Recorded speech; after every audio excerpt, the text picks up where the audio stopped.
नमस्कार दोस्तों, मैं मातंगी विष्णु आप सभी का स्वागत करती हूँ मेरे YouTube चैनल पर। आज हम बात करेंगे उस चेहरे की जो जैसे ही पर्दे पर आता था पूरा हॉल हंसी से गूंज उठता था।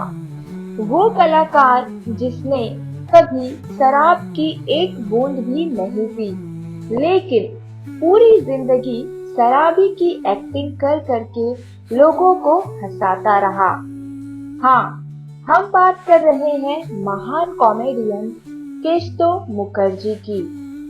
उनकी कहानी सिर्फ हंसी की नहीं, बल्कि दर्द, संघर्ष और गुमनामी की भी है। 7 अगस्त 1925 को कोलकाता, पश्चिम बंगाल में जन्मे केशव मुखर्जी का बचपन किसी राजकुमार जैसा नहीं, बल्कि संघर्षों से भरा हुआ था। उस समय भारत पर अंग्रेजों का राज था और कोलकाता में गरीबी, बेरोजगारी और तंगहाली का माहौल था। केशव के पिता एक मामूली नौकरी करते थे और बड़ी मुश्किल से घर का खर्च चलाते थे। परिवार में माँ, पिता और भाई बहन थे, लेकिन आर्थिक स्थिति इतनी खराब थी कि अक्सर पेट भर खाना तक नसीब नहीं होता था। बचपन में ही केशव ने समझ लिया था कि अगर जिंदगी जीनी है तो संघर्ष से भागना नहीं, बल्कि उसका सामना करना होगा। उनके मोहल्ले के लोग कहते थे कि छोटा केशव हमेशा सबको हंसाने की कोशिश करता, चाहे घर में कितना भी दुख क्यों न हो। वह अपनी मजाकिया अदाओं और नकल करने की कला से सबको खुश कर देता था। स्कूल की पढ़ाई उन्होंने मुश्किल से की। घर की हालत ऐसी थी, अक्सर उन्हें पढ़ाई छोड़कर छोटे मोटे काम करने पड़ते थे। कभी चाय की दुकान पर काम किया, कभी छोटी मोटी डिलीवरी की, तो कभी पड़ोसियों के लिए सामान लाने का काम। लेकिन इन सब कामों के बीच उनका मन बस एक चीज में लगता, वो था अभिनय। वे पड़ोस के नाटकों में भाग लेते, फिल्मों के दृश्यों की नकल करते और खासकर शराबी किरदार की एक्टिंग करके सबको हंसा हंसा कर लोटपोट कर देते थे। शायद तभी किस्मत ने उनके लिए यह खास रास्ता चुना था। कहा जाता है कि उनकी पहली कमाई महज कुछ रुपए थी, जब उन्होंने एक छोटे से नाटक में नशेड़ी आदमी का रोल किया था। दर्शक इतने हंसे कि आयोजक ने उन्हें इनाम में पैसे दिए। वहीं से केशव ने समझ लिया कि अगर मेरी कॉमेडी लोगों को इतनी खुशी दे सकती है तो यही मेरा रास्ता है। लेकिन फिल्म इंडस्ट्री तक पहुंचना आसान नहीं था। उस दौर में बंगाल और बॉम्बे की फिल्म इंडस्ट्री में पहले से ही कई बड़े कॉमेडियन और किरदार कलाकार थे। ऐसे में एक गरीब लड़के को पहचान मिलना लगभग नामुमकिन था। केशव ने संघर्ष करते करते कई साल गुजार दिए। कभी फिल्म स्टूडियो के बाहर घंटों खड़े रहते, कभी असिस्टेंट डायरेक्टर से मिलते, तो कभी भीड़ भाड़ वाले सीन में एक्स्ट्रा आर्टिस्ट की तरह काम कर लेते थे। अब बात करते हैं उनके निजी जीवन की। अक्सर कॉमेडियन कलाकारों के निजी जीवन में उतनी ही गंभीरता और दर्द होता है जितना पर्दे पर उनकी कॉमेडी में हंसी। केशव मुखर्जी का भी कुछ ऐसा ही हाल था। हालांकि उनके अफेयर्स और लव स्टोरीज पर उतनी सुर्खियां नहीं बनी जितनी बड़े सितारों पर बनती थी। कुछ पुराने फिल्म मैगजीन में लिखा गया कि केशव की जिंदगी में कई बार दोस्ती से बढ़कर रिश्ते बने, लेकिन उन्होंने कभी इन्हें सार्वजनिक नहीं किया। वह जानते थे कि उनकी इमेज एक कॉमेडियन की है और अगर निजी रिश्तों की बातें बाहर आई तो लोग उनका मजाक बनाएंगे। असल में केस्टो का निजी जीवन उतना रंगीन नहीं था जितना लोगों ने समझा। वे ज्यादा वक्त अपने काम, संघर्ष और परिवार को देने में लगे थे। उनकी हंसी और नशेड़ी कॉमेडी के पीछे एक अधूरा रोमांटिक दिल छुपा हुआ था। जहाँ तक उनकी शादी की बात है, तो इसके बारे में बहुत कम जानकारी पब्लिक में उपलब्ध है। केस्टो अपनी निजी जिंदगी को काफी छुपा कर रखते थे। कहा जाता है कि उन्होंने कोलकाता में ही एक साधारण परिवार की लड़की से विवाह किया था। यह शादी किसी बड़े तामझाम से नहीं, बल्कि बेहद सादगी से हुई थी। लेकिन यह रिश्ता ज्यादा मधुर नहीं रहा। कारण था उनकी आर्थिक तंगी और करियर की अनिश्चितता। एक ओर परिवार चाहता था कि वे स्थायी नौकरी करें, दूसरी ओर केस्टो का मन सिर्फ फिल्मों और कॉमेडी में लगता था। इनके पुत्र बबलू मुखर्जी भी एक एक्टर हैं जो कई फिल्मों और टीवी शोज में काम कर चुके हैं। अब बात करते हैं उस सफर की जिसने केस्टो मुखर्जी को अमर बना दिया, उनका फिल्मी सफर। 1950 के दशक में कोलकाता और मुंबई की फिल्म इंडस्ट्री में धीरे धीरे उन्हें छोटे मोटे रोल मिलने लगे। उनकी पहली पहचान बनी शराबी आदमी की कॉमेडी से।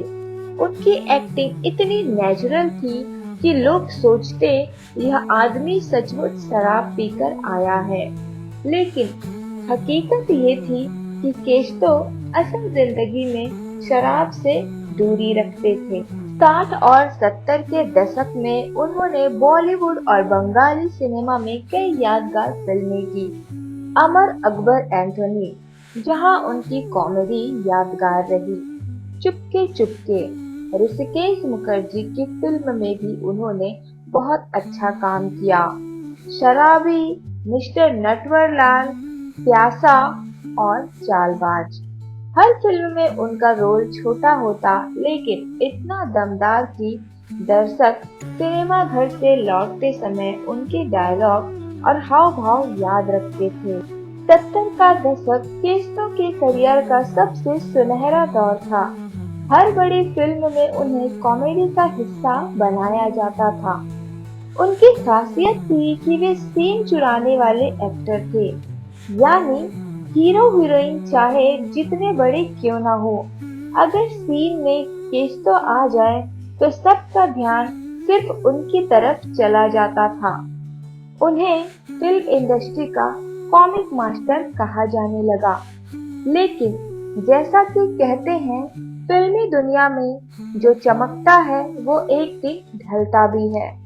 1980 के दशक में जैसे जैसे नई पीढ़ी के कॉमेडियन सामने आए, केस्टो को काम मिलने में काफी कमी आने लगी। इसके अलावा डायरेक्टर्स अब बड़े पैमाने पर फिल्मों में उन्हें सिर्फ छोटे से रोल में डाल देते थे। दर्शकों को हंसाने वाला यह महान कलाकार धीरे धीरे गुमनामी की ओर बढ़ने लगा। नई पीढ़ी के कॉमेडियन जैसे असरानी और जॉनी लीवर जैसे कलाकार इंडस्ट्री में अपनी पकड़ मजबूत कर रहे थे। फिल्म निर्माता निर्देशक अब केस्टो मुखर्जी को उतनी अहमियत नहीं देते थे। उनका रोल अक्सर सिर्फ एक दो सीन तक ही सीमित हो जाता था। पहले जहां लोग खास तौर पर उनकी कॉमेडी देखने सिनेमा घर जाते थे, अब उन्हें सिर्फ पुराने जमाने का कॉमेडियन कहा जाने लगा। धीरे धीरे केस्टो का चेहरा पर्दे से गायब होने लगा। फिल्मी दुनिया की यही सच्चाई है। कल तक जो हंसी का बादशाह था, आज उसे लोग भूलने लगे। केस्टो मुखर्जी की जिंदगी में कई ऐसे कड़वे सच थे जिन्हें उन्होंने हमेशा छुपाने की कोशिश की। सबसे बड़ा सच यही था कि पूरी दुनिया उन्हें शराबी कॉमेडियन समझती थी। लोग मानते थे कि वे असल में शराब पीकर ही सेट पर आते हैं, लेकिन हकीकत इसके बिल्कुल उलट थी। वे शराब से दूरी रखते थे। उनकी एक्टिंग इतनी नेचुरल थी कि दर्शक धोखा खा जाते थे। फिर भी इस गलतफहमी ने उनकी करियर को नुकसान पहुंचाया। कई डायरेक्टर्स सोचते ये आदमी तो हमेशा नशे में रहता है, इस पर भरोसा कैसे करें। यानी उनकी अपनी खासियत ही कभी-कभी उनके लिए बोझ बन गई। दूसरा सच था इंडस्ट्री की चमक-दमक भरी पार्टियों से उनकी दूरी। वे फिल्मी पार्टियों, शराब और ग्लैमर की दुनिया का हिस्सा नहीं बन पाए। इस वजह से कई बार उन्हें बड़े प्रोजेक्ट से बाहर कर दिया गया। फिल्म इंडस्ट्री में सिर्फ टैलेंट ही नहीं बल्कि पब्लिक रिलेशन भी मायने रखती है, और यही चीज किश्तों के खिलाफ गई। जैसा कि हमने पहले बताया, उनके पारिवारिक रिश्ते भी बहुत मधुर नहीं थे। पत्नी से दूरी, रिश्तेदारों के ताने और आर्थिक तंगी ने उन्हें भीतर से तोड़ दिया था। उनकी सबसे बड़ी साथी थी उनकी हंसी और उनकी कॉमेडी। यानी वे लोगों को हंसाकर ही अपना दर्द छुपाते थे। अब बात करते हैं उस पल की जिसने लाखों दर्शकों को गमगीन कर दिया। 2 मार्च 1982 को कोलकाता में केशव मुखर्जी ने अंतिम सांस ली। उनकी मौत का कारण बताया जाता है लंबी बीमारी और उम्र से जुड़ी समस्याएं। कई सालों से वे गुमनाम जिंदगी जी रहे थे। काम कम हो गया था और आर्थिक स्थिति भी खराब थी। आखिर समय में उनके साथ बहुत कम लोग थे।